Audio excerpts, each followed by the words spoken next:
L'approche TECLA, disons que le terme lui-même, de façon générique, technique de construction locale améliorée, est une démarche de projet pour aller vers de la construction, on va dire, résiliente, en s'appuyant sur un contexte local,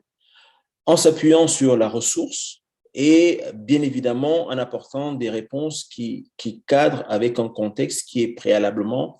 étudié pour en comprendre les dynamiques. La genèse de cette approche en Haïti est euh, dans l'histoire une interpellation du financeur ou du bailleur Misérior, bailleur allemand, proche de l'Église catholique allemande, qui travaille en Haïti depuis une quarantaine d'années avec de nombreux partenaires, regroupés notamment autour de la plateforme PADED, plateforme agroécologique de développement, qui sont des ONG essentiellement locales, haïtiennes, qui travaillent avec des associations et des familles paysannes à améliorer le cadre de vie paysan, à améliorer les capacités des paysans à vivre de leur production agricole, mais également à prendre soin de l'habitat en lui-même. Dans l'après-tremblement de terre 2010, il se trouve que ces familles et ces associations font appel à Misérior pour aider les membres des associations locales à reconstruire leur habitat dévasté par le tremblement de terre. Va donc se mettre en place une réflexion entre Misérior et Cratère pour savoir dans quelle mesure est-ce que l'aide qui devait être apportée à des familles paysannes dans les Mornes pouvait être une aide appropriée pour reconstruire, sachant notamment que dans ces Mornes-là, il existe des modes d'habiter, des savoir-faire, des matériaux, mais que la dynamique qui s'installait alors était plutôt une dynamique dans laquelle, bien évidemment, il était question d'apporter des solutions toutes faites de la ville vers les Mornes dans des contextes peu accessibles par les moyens de transport et assez loin d'ailleurs de certains centres urbains, ce qui rendrait la chose difficile. Donc, l'approche est tout à fait justifiée par le fait que de la ressource et de l'intelligence, il existe dans les endroits où devaient avoir lieu ces interventions, et donc qu'il fallait réfléchir avec les gens sur la façon de faire localement pour pouvoir apporter des solutions qui sont des solutions résilientes, endogènes, mais également inscrites dans la durée. Et donc, dans ce cadre-là, le projet d'amélioration de l'habitat rural financé par Misérior a vraiment été le moteur, l'essor de ce qu'on connaît aujourd'hui comme étant la démarche TECLA ou l'approche TECLA, parce qu'en fonction des zones dans lesquelles il fallait intervenir, il y a une réflexion locale, justement pour apporter des solutions les plus locales possibles afin de redynamiser, de redonner de l'essor au relèvement des communautés et des populations. Donc, l'approche TECLA, qu'est-ce que c'est? Nous dirons, dans la façon de réfléchir ou de travailler de cratères, nous travaillons avec ce qu'on appelle la roue, qui simplement est une façon itérative de pouvoir réfléchir au projet en partant de la question du projet, mais avec une analyse dynamique, un diagnostic dynamique de la situation pour mieux comprendre le contexte et pouvoir revenir à cette analyse-là et apporter au fur et à mesure des réponses à la façon de mieux comprendre le contexte et aux problèmes qui sont sous-jacents là-dessus, avec pour objectif de pouvoir avoir une approche globale qui cherche à avoir le meilleur impact possible sur les 5 piliers du développement que sont l'environnement, la culture, la société, l'économie et la gouvernance. Donc, bien évidemment, en travaillant avec ces piliers, c'est également s'intégrer dans le cadre légal, législatif de la construction et des besoins du plus grand nombre, sachant que plus haut va être la technologie, plus va être l'intrant économique et moins sera l'accessibilité pour les communautés. Donc, c'est aussi de regarder de façon holistique et systémique comment pouvoir intervenir sur l'habitat avec grand H et rendre résilientes les communautés en capacité d'avoir accès à un habitat décent et résilient. Donc, l'approche est une approche en 4 étapes, avec pour première étape le diagnostic du territoire. Le diagnostic du territoire, c'est simplement un travail d'observation et d'analyse du contexte dans lequel va s'implanter ou se mettre en œuvre un projet pour pouvoir mieux comprendre l'environnement dans lequel se met en place le projet, les modes d'habiter, les temporalités, pour qu'au sortir de la compréhension du contexte, on soit donc en capacité de travailler avec les communautés et les familles pour aller vers les solutions les plus proches de la demande. Donc, la démarche itérative et dynamique de l'analyse de contexte, issue du travail d'Annalisa Kaimi, qui a fait sa thèse telle que je voulais présenter en amont sur la compréhension des contextes. Donc, cette démarche est devenue une enquête en soi, donc une méthodologie d'enquête pour pouvoir documenter ce travail et questionner donc les temporalités et les rythmes de vie, le patrimoine dans la localité dans laquelle doit s'implanter le projet, justement le patrimoine bâti, naturel, culturel, matériel et immatériel, ce qui témoigne de la culture des gens pour que les solutions qui vont arriver derrière soient des solutions qui soient calquées sur la culture. C'est également un regard sur l'habitat, un regard spécifique, celui qui était sur le projet financé par Misérior sur le milieu rural et périurbain. Donc, de regarder de façon spécifique ce milieu-là, sa diversité et sa richesse architecturale, la variété des styles, parce que par moments on a tendance à croire que de style il n'y en a pas et de richesse il n'y en a point. L'adaptation aux zones géographiques et climatiques, parce qu'en fonction suivant qu'on soit en plaine, sur des plateaux ou même plus haut dans les mornes, la façon de construire des Haïtiens n'est pas la même. Et donc, de regarder les différentes typologies d'habitat, c'est aussi de se rendre compte de la richesse qui existe de ce point de vue-là, et donc de faire un état des lieux, des cultures et pratiques constructives locales pour comprendre les dynamiques justement du secteur de la construction, comprendre les mécanismes qui permettent d'arriver à cette qualité-là, parce qu'il faut une sensibilité pour comprendre que cette variété-là est une richesse et que les différentes typologies répondent à des modes d'habiter, répondent à des zones géographiques, à une altitude, à un climat, justement pour pouvoir être en capacité, au moment d'apporter des réponses, être en capacité de répondre de façon juste au contexte dans lequel on se situe. Bien évidemment, ce regard-là, il a eu lieu dans le début de l'approche, dans un contexte post-catastrophe naturelle, et donc post-tremblement de terre, justement pour comprendre dans cette diversité typologique, comment est-ce que chacune des typologies a pu fonctionner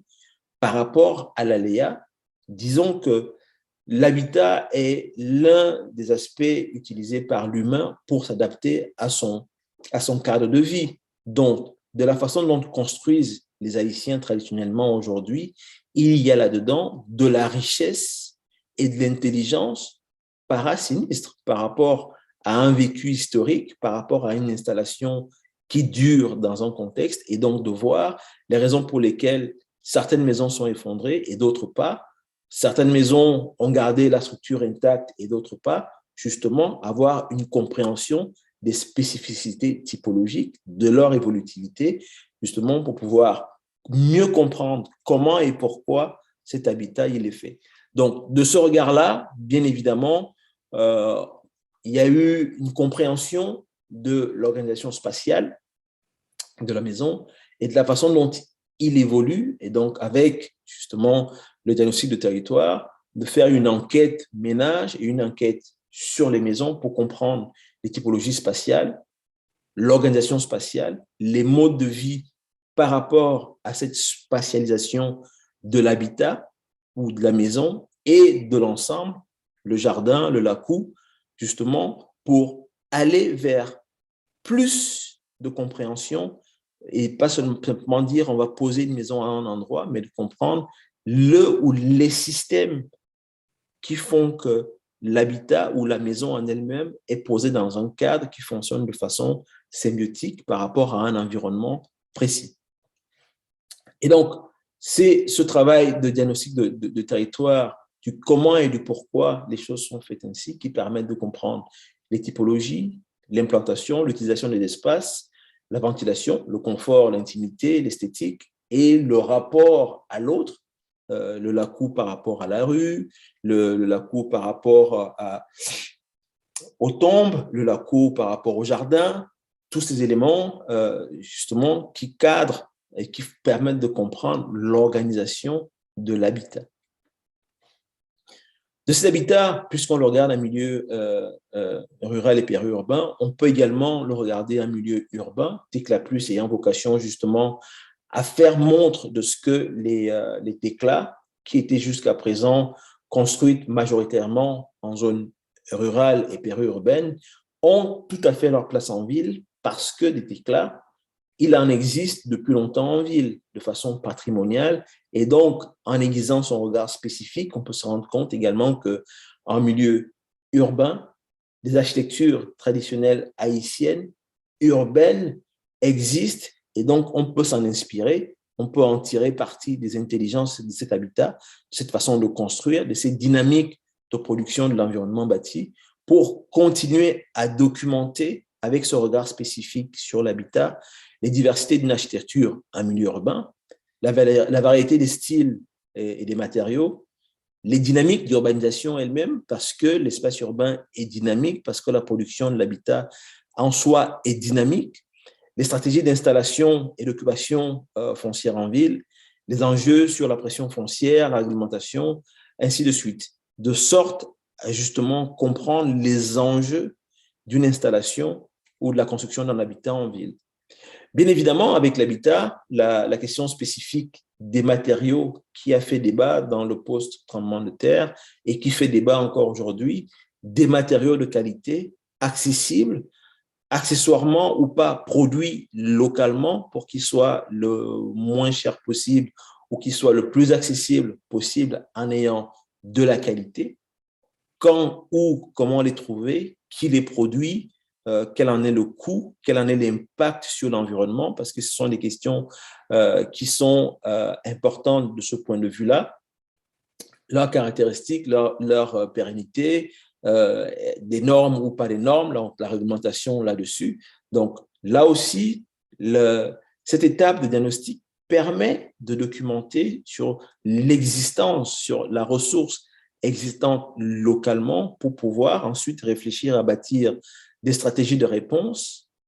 en mettant en valeur la ressource locale.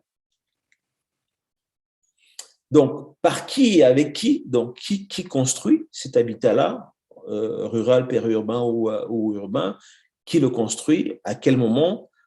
Quels sont les réseaux d'acteurs qui permettent d'en arriver à la construction?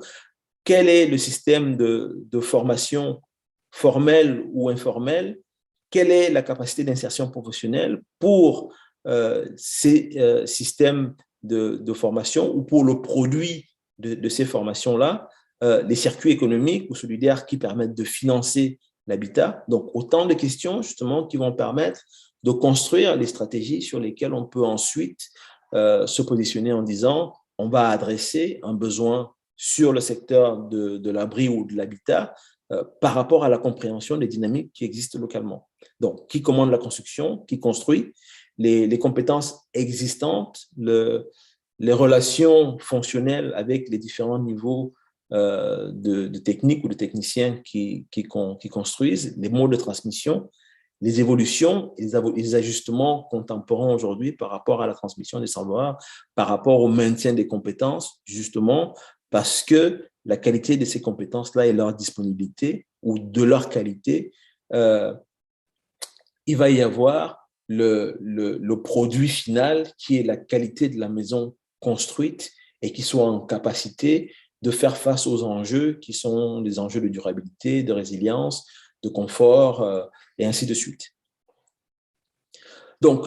le regard spécifique, toujours par rapport à l'habitat, sur les intelligences constructives locales et donc la nécessité de documenter et de travailler avec des sachants, de travailler avec des centres de formation professionnelle, de travailler avec des universités pour justement documenter tous ces savoirs. Parce que les savoirs existent, encore faudrait-il avoir le regard aiguisé, encore faudrait-il faire ce travail de diagnostic pour capitaliser ces sommes d'intelligence et ensuite être en capacité de les transmettre, de les vulgariser, de les faire connaître justement et de sensibiliser pour que les porteurs de projets, y compris les autorités locales, soient en capacité pour les porteurs de projets de s'approprier de cette dynamique et cette intelligence et des autorités locales d'accepter que ce qu'on peut considérer aujourd'hui comme passéiste, vieillot, pas assez valorisant, est une force justement pour aider les communautés à se relever. Donc, faciliter la prise de décision dans le cadre de réponse de catastrophe en apportant les savoirs, en faisant de la sensibilisation et du plaidoyer pour dire aux shelter clusters ou aux groupes stratégiques de réflexion sur la réponse en disant localement, il y a de la ressource. Localement, il y a de l'intelligence. Localement, il y a du patrimoine. Et sur ces ressources, patrimoine et intelligence, on peut bâtir des réponses qui sont adaptées aux communautés, aux populations et qui sont résilientes. Donc, en ayant connaissance du contexte, de la ressource, de la richesse, mais également des manques, parce que c'est le plus et le moins, on est en capacité non seulement de restituer aux communautés pour dire, voilà la manière dont nous comprenons votre environnement, voilà la manière dont nous comprenons la façon de fonctionner, d'habiter, d'exploiter la ressource. Il s'agit, en étape 2, d'aller vers une co-conception de la solution. Co-concevoir avec les compétences locales, habitants, bénéficiaires, autorités locales. Donc, en utilisant bien évidemment toute la ressource acquise dans le diagnostic de territoire pour s'appuyer dessus et nourrir l'inspiration ou la conception du projet en utilisant bien évidemment des outils multicritères qui permettent de questionner la somme d'informations qu'on a reçues pour pouvoir l'orienter vers la conception de quelque chose qui est adapté au contexte, mais également adapté aux familles, aux communautés. Dans les aspects de conception, on montre là quelques, on va dire, modèles ou quelques typologies de l'habitat. Ossature bois et remplissage tiroche ou aux maçonnerie de pierre. Les deux typologies rendues résilientes, d'un côté en apportant les croix de Saint-André, par exemple, dans les panneaux, et de l'autre en introduisant des échelles horizontales qui permettent de partitionner le mur, de sorte que si tremblement de terre il y a, par exemple, qu'une maçonnerie de pierre, si elle devait s'effondrer, puisse s'effondrer par petits bouts ou par parties, de sorte à laisser suffisamment de temps aux habitants de sortir de la maison, donc de sauver des vies et éviter de toute façon que la maison ne tombe d'un seul pan, comme cela a pu être constaté dans le diagnostic de territoire qui a eu lieu dans le post-tremblement de terre. Et c'est donc apporter de la résilience, apporter des solutions adaptées à des contextes, apporter des éléments ou des intrants légers, mais qui sont structurants, résilients pour la façon dont les gens ont de construire localement. C'est d'imaginer également, dans ce qui a été constaté, l'évolutivité de la maison, maman caille construite, et ensuite, en fonction des moyens de la famille et de l'évolution de la famille, de pouvoir imaginer que la maison puisse grandir avec la taille de la famille ou grandir avec la richesse de ses occupants pour, là aussi, avoir une adaptation par rapport aux différentes familles bénéficiaires de cette approche-là. Bien évidemment, dans le travail fait par Cratère, nous disons une évaluation dynamique et itérative dans la façon de faire du diagnostic de territoire, suivant les disciplines, il peut y avoir de nombreux outils qui sont utilisés, de nombreuses approches qui sont utilisées là-dessus. Chez Cratère, outre la fiche d'enquête pour le diagnostic, on a développé ces dernières années des outils comme Sherpa ou encore comme le projet Versus pour vraiment questionner dans les piliers du développement durable une approche et s'assurer de son impact moindre dans l'acte de bâtir ou dans l'acte de pouvoir apporter des solutions à des communautés là-dessus.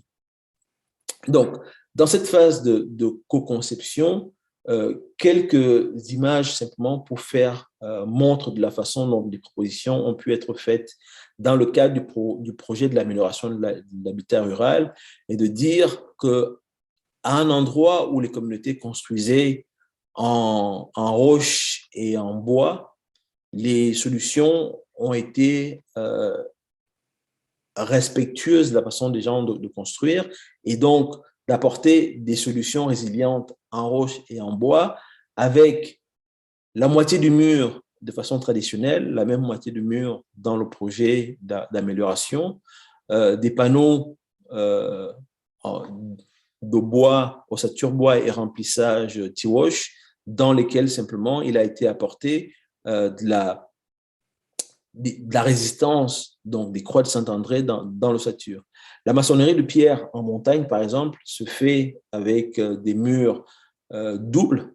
donc un double assemblage de pierres sans clé. Dans la solution résiliente, c'est non seulement bien appareiller les murs avec des pierres d'angle, mais également avec des clés à des distances régulières, avec des clés dans les angles, mais également avec des chaînages horizontaux qui permettent donc de partitionner le mur et d'éviter que la maison puisse tomber d'un seul pan. Donc, c'est la compréhension, la co-conception et ensuite le galop d'essai, on va dire la formation sur chantier, le chantier pilote, justement de permettre de pouvoir atterrir sur le territoire et donc de faire montre de la capacité du potentiel et des matériaux, mais également des intelligences qui permettent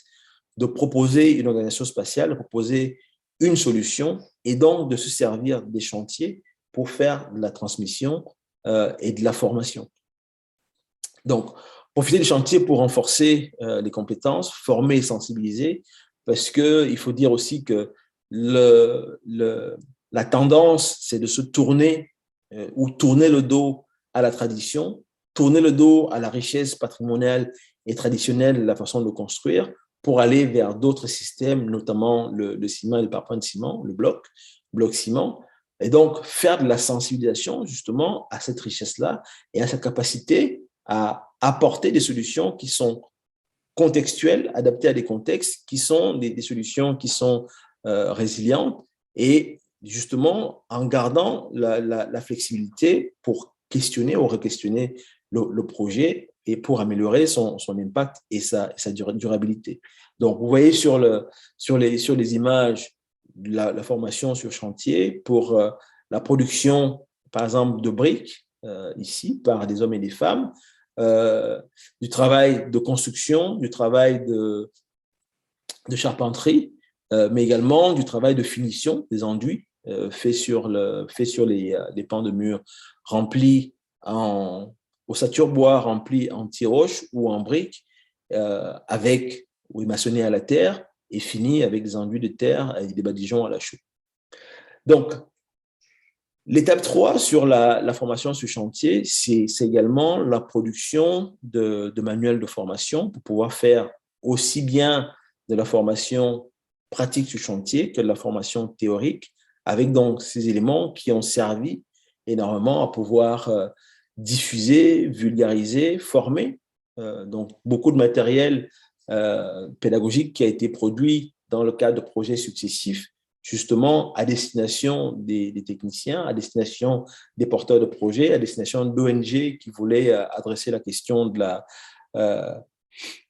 du logement ou du relogement après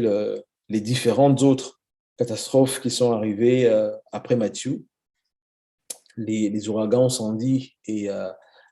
après le tremblement de terre, pardon, les ouragans Sandy et Matthew 2012 et 2016, justement pour continuer à former. Donc, la mallette pédagogique, la formation, la transmission des bonnes pratiques à travers des outils simples qui sont des outils graphiques dans lesquels on peut faire classe aussi bien dans une classe que sur un chantier en affichant simplement ces outils-là qui sont des fiches techniques qui permettent d'apporter les informations qui permettent au boss de comprendre les raisons pour lesquelles il est en train de poser un acte et justement ce qui est appropriable, y compris dans les mornes, justement pour pouvoir faire la formation. Donc, cette étape de formation sur chantier a beaucoup aidé à pouvoir, y compris recruter des boss paysans, des personnes qui n'avaient pas forcément eu la construction comme étant le métier premier, qui étaient des cultivateurs, des agriculteurs, et qui sont devenus boss parce que le côté pratique de la formation, le côté très didactique, très manuel de la formation permettait de faire la formation sur chantier et donc de pouvoir comprendre et voir ce qui était réalisé et être embarqué là-dedans. Donc, aussi bien des hommes que des femmes dans cette formation-là intéressés justement à la transmission des savoirs et donc à pouvoir participer à tous ces chantiers formation qui ont permis de comprendre et de faire et au final de pouvoir avoir sous les yeux, parce que c'est aussi ça l'intérêt du chantier formation, c'est de pouvoir convaincre par le faire en ayant des exemples sous les yeux pour pouvoir avoir ces chantiers pilotes comme étant également des outils de plaidoyer. Donc, bien évidemment, après les chantiers formation, c'est toute l'étape de capitalisation et de diffusion, qui est la quatrième étape de l'approche TECLA, pour dire, outre la connaissance du contexte, la co-conception, la co-réalisation et donc la formation in situ, maintenant, il s'agit de diffusion, vulgarisation, capitalisation pour donc essaimer les leçons apprises et donc transmettre les éléments capitalisés pour inciter les gens à comprendre ou à mieux comprendre les raisons pour lesquelles ils vont aller vers ces solutions-là, qui sont des solutions endogènes, simplement améliorées, renforcées, rendues plus résilientes, mais qui sont d'abord des solutions dans lesquelles ils se reconnaissent par rapport à tout un autre type de solutions qui peuvent être apportées, proposées dans la reconstruction de l'habitat. Donc, dans cette étape de capitalisation, bien évidemment, depuis 2010, il y a eu beaucoup d'avancées dans la diffusion des TECLA, la formation et donc la valorisation des maisons qui avaient été construites depuis le tremblement de terre. Et un des aspects importants dans ce travail de capitalisation, c'est le fait qu'en 2017, donc après l'ouragan Matthew, en 2017, inclus dans la stratégie nationale de l'habitat de l'État haïtien, dans sa directive, donc là, les TECLA font partie d'une des solutions qui sont préconisées par l'État haïtien, le Premier ministère, mais également par l'UCLBP en charge d'encadrer la reconstruction dans le sud post-Matthew. Donc, de voir que les TECLA apparaissent comme étant une solution comme les autres, en fait. Donc, quelque chose qui est acquis par l'État haïtien comme étant une démarche qui a du potentiel, une démarche qui est durable, et donc dans la capacité d'apporter aux populations et aux communautés une solution alternative, mais qui est une solution résiliente, en capacité de répondre aux besoins des communautés, dans lesquelles d'ailleurs les communautés se reconnaissent parce que culturellement, la maison construite avec cette démarche-là est une maison qui est inspirée des intelligences constructives haïtiennes. Donc, outre donc la directive ministérielle, en 2018, l'approche TECLA en Haïti est reconnu et distingué par la mention spéciale au World Habitat Award, qui est une mention mondialement connue, en tout cas le prix est mondialement connu, pour venir reconnaître donc cette démarche, qui est une démarche, on va dire, durable pour les communautés. Et donc, cela permet également de mieux faire connaître les TECLA. Et disons que le fait que le Premier ministère et l'UCLBP donc, travaillent à l'inclusion des TECLA comme étant une des solutions possibles, il se trouve que le groupe du secteur abri, articles non alimentaires et camps a acquis également les TECLA comme étant une des solutions possibles et donc a beaucoup travaillé avec cette approche-là pour apporter des réponses aux communautés dans le sud du pays qui avaient été touchées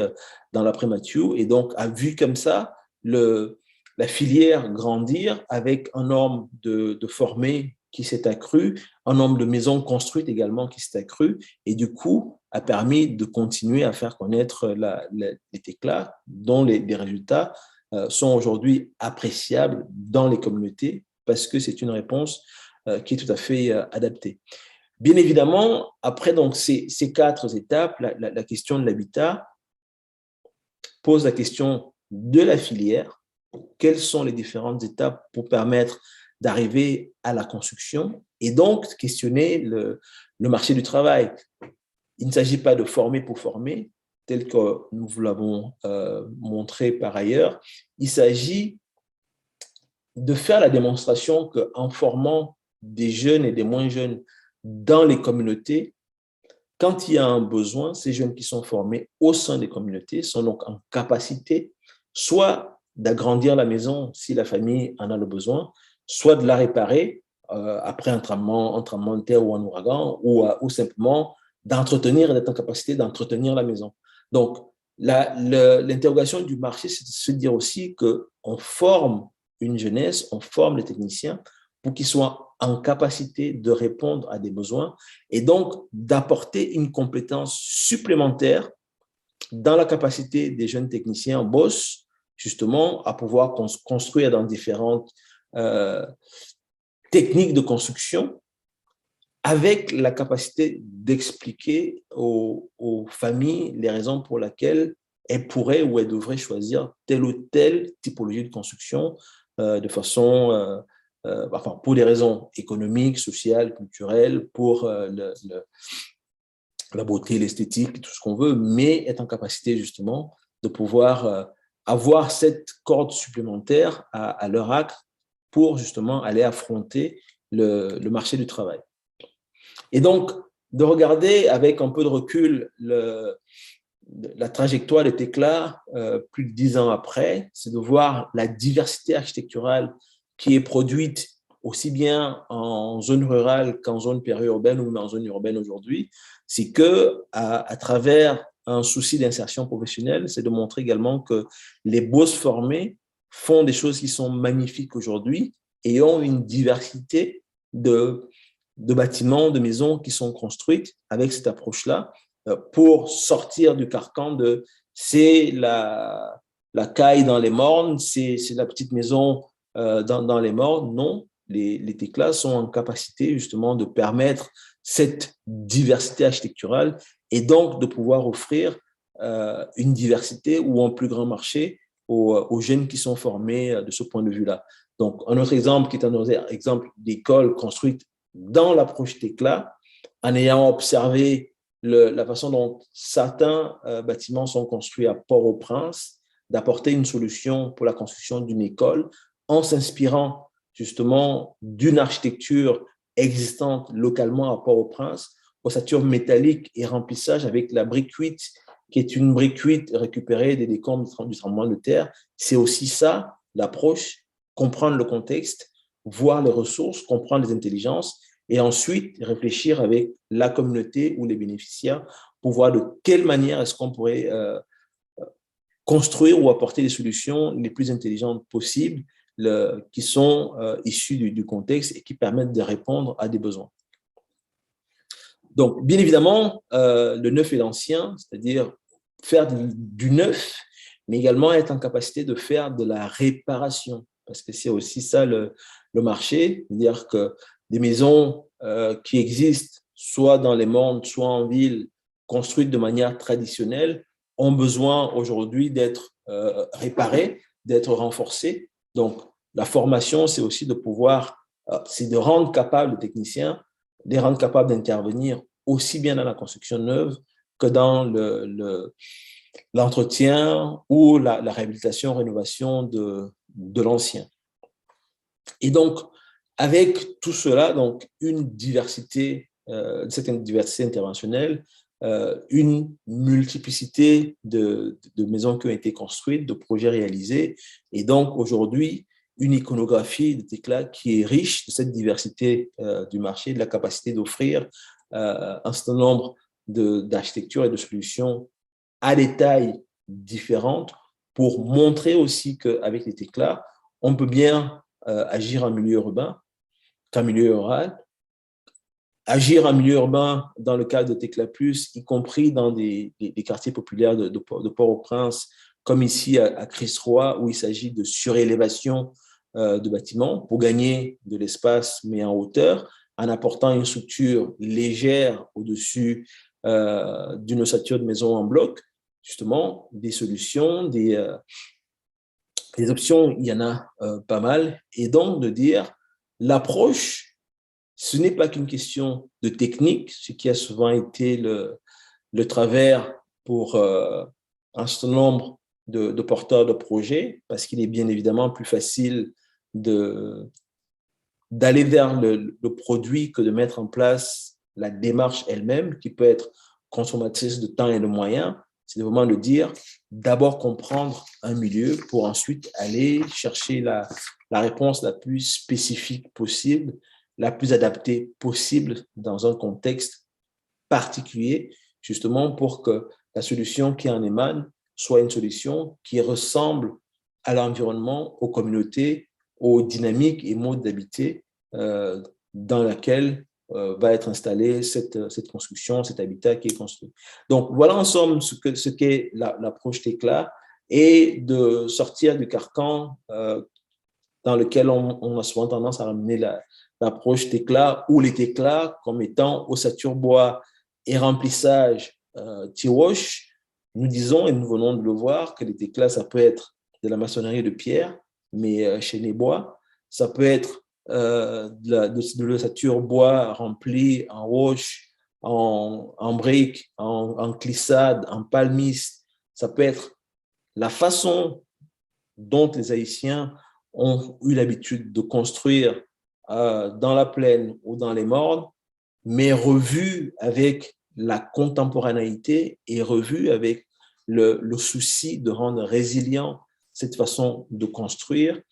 avec un questionnement sur l'impact que cela peut avoir sur l'environnement, dont on sait aujourd'hui en Haïti qu'il est particulièrement fragile, et justement de réfléchir à apporter des solutions dans le secteur relogement en ayant un regard holistique sur l'ensemble de l'environnement bâti, mais pas que, sur l'ensemble de l'écosystème de vie des communautés pour que l'exploitation des ressources soit raisonnée, pour que le bois soit exploité de façon durable, pour que la formation soit une formation reconnue et donc enrichisse les capacités des jeunes qui sortent des centres de formation avec une compétence supplémentaire pour que le secteur économique en profite, ainsi de suite. Donc, c'est vraiment de regarder de cette façon-là, holistique, la capacité à intervenir dans le secteur de l'habitat, mais avec un impact large, aussi bien dans la capacité de cet habitat lui-même à résister que la préparation des populations au désastre en ayant une meilleure conscience de l'acte de construire dans un secteur ou dans un environnement qui lui-même est déjà assez fragilisé.